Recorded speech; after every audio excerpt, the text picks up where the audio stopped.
So this is Somer, the music mogul, the caffeine global, the comic man, the astronomic man, and this is the Mad Mouth Show.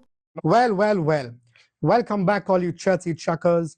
You know what time it is. Today we're going to be talking about the match preview and lineups for Chelsea versus Brighton, where we are the richer club and Brighton is the poorer club, but they keep getting richer because we keep buying all their players. But now we all know there's so much chaos going on in the Chelsea club with the manager, with the injuries. It's it's quite a mess, guys. So we're gonna be discussing all that. But before we do so, you know the drill, guys. Like, share, and subscribe to my channel. I'm your host, the one and only Mad Mouth, and this is the Mad Mouth Show. Now, guys, injuries have really hit hard at Chelsea because Tosin is going to be injured, and so is Fofana, who are not going to be available for the game.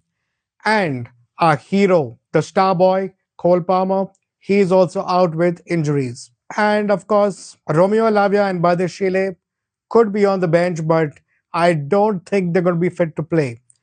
But for whatever squad that we have to go and get a job done. You know, all this is much easier when there is not too much noise going on around the club. Enzo Maresca is under a lot of pressure, in my opinion, because if you see what Matt Law is saying, you know, where he talks about Enzo basically coming out and saying the truth, for which there are going to be consequences. We don't know. That could change if Enzo Maresca turns things around and, you know, brings back Chelsea to where it was. Now, in my opinion, you know, when the whole world was against Chelsea because, you know, they were all talking about how young a squad we have. Everybody was against the way the club was functioning. But Enzo Maresca, with this young squad, went and won two trophies. So, in a way, he has kind of dug his own grave. And this has basically authenticated to the sporting directors that we do not need too much experience, that a young group of good talented players can go and do a job. So that's probably one reason why they did not go and bolster the squad this season, because if they've seen Maresca go and do it with such ease, the way we won the Club World Cup, it was it was poetic. So they probably decided, no man, that we don't need to get some experience because this works and you've proved it. So now Enzo Maresca has to figure it out because he dug his own grave, guys. If he would not have won the Club World Cup, and you know, if the Conference League would have been a difficult win, it would have been a different story. But he has proved to the world that a young squad is the new way forward. The way Liverpool has gone and bolstered their squad with such experience, and you know, a good mix of experience and young players, in my opinion, they're going to win the league this time, guys. First, I was hoping Chelsea is going to be challenging, and you never know. You know, one dip in form with Liverpool and Arsenal, and we could be the ones winning the Premier League. But with all the injuries that we've had, there seems to be a very less chance, in my opinion. And yeah, I don't think we're going to win the league this time. But even coming in the top four, I just hope we do it with ease.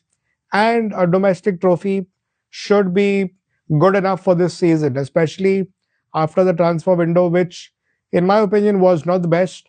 I don't think we should have spent 90,000 on Gittins and Garnacho. We could have easily gone and bolstered the squad with a better defender, a goalkeeper, and I feel otherwise with Delap and Pedro, we did a good job. Maybe one good winger. And did we make a mistake by selling Madweki? We don't know, because it's not like Madweki has gone and done big wonders at Arsenal either, and he's also going to be injured. So, anyways, that's to be seen later, because Garnacho and Gittins, they are going to take some time, but it all depends on how Maresca uses them. Now, there's also a lot of talk going on about how Enzo has not been up to his levels. And that is true. But I feel we need to give him time. We need to give all the players time. Maybe after the 10th game, we can really start thinking about the squad, what's happening, because man, they haven't had a good preseason. They seem so tired. The whole team seems very tired when they play. And I don't know what it is. Maybe they needed more rest or what. We still need to figure it out. But yeah, Enzo doesn't seem to be back to his best, even though he's covering so much ground and all. But there's something that's not happening. We don't know what it is. And I've seen in a few news outlets where they are hoping, not they're hoping, but maybe Madrid might come in again next summer and we could see Enzo go or somebody else, just to for the FFP. Anything is possible. But there's a lot of noise going on at Chelsea, guys. And this is not good for the club because we need to first go and win the games, which we can. I'm not going to lie that, we can't beat Brighton. We can, but if there's going to be so much noise, it's going to be difficult. Now the confusion is who's going to make it to the squad. That is Enzo Maresca's decision, and we need to see how and what he does to, figure out a solution. That's his job. He's our manager, and we need to see what he does. I would like to be saying this with a lot of confidence that yeah, Chelsea is going to win tomorrow, but I'm not going to lie, guys. We don't know because there have been so many injuries. There are going to be rotations, and once that happens, it's not easy for the team to, click suddenly out of the blue. But it all depends on how the training sessions are going and how the players are responding to each other's movements. But this is the situation at Chelsea Football Club where there's always drama, guys. But let's now get into the lineup and predictions. But before I do so, the drill, guys. Like, share, and subscribe to my channel. Let's go. Now, guys, in goal, it's going to be Sanchez. He had a one match ban and he keeps his spot. He had his Bozo moment, but clearly after Jorgensen's butterfingers that we saw in the last game, I would want Sanchez back to his position. I mean, I do trust Sanchez more than Jorgensen for sure, at least after the last game. Also, Jorgensen needs some time, so but whatever. For me, my number one goalkeeper is going to be Sanchez. Now in defense, I'm going to go with Chalobah and Josh Achepong. Unfortunately, we are not stacked with defenders because Tosin and Fofana, again, both are injured. So that's a problem. We only have Chalobah and Achempong and maybe Bajashile, but it looks highly doubtful that he can play. But I'm sure, if we need to rotate somebody, we can put Hato to the left. And he used to also be a defender, so he could fit the spot, or even Reese could help out. But for now, we're going to trust Chalobah and Achampong with my fullbacks who are going to be Kukurea and Reese James.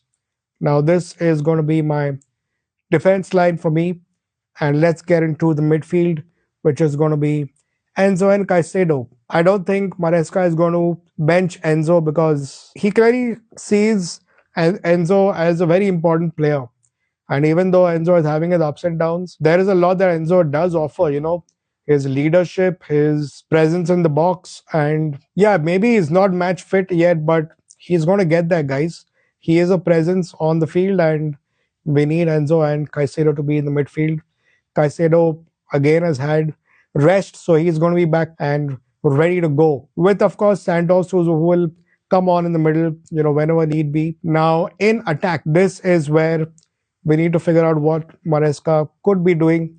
Of course, Buonanotte cannot be playing because he's on loan and he can't play against his own club.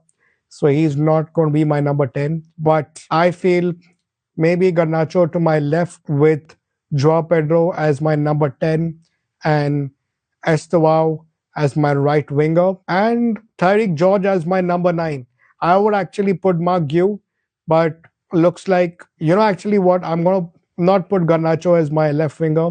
I'm going to put Neto as my left winger and Estevao as my right winger, with Joao Pedro as the number 10. And in the number 9, I would like to give Mark Yu a chance, but let's see what's going to happen. For me, I would expect Mark Yu to be as my number 9, and this is going to be my attack. And guys, for me, my predictions for this game is going to be 2-1. It's not going to be an easy game because we know how Brighton are. And after Gomez scoring those beautiful goals, and also Joao Pedro talking about Gomez, I won't be shocked if we buy him next season because we're always going back to Brighton for more. But whatever, this is my lineup, and my predictions are Chelsea going to win 2-1. Let's hope. And you also let me know what you think the lineup should be and what your predictions are in the comment section below. And I'm going to end the stream now, guys. So, you know the drill, guys. Like, share, and subscribe to my channel. Show some love. Adios, guys. See you soon. Take care.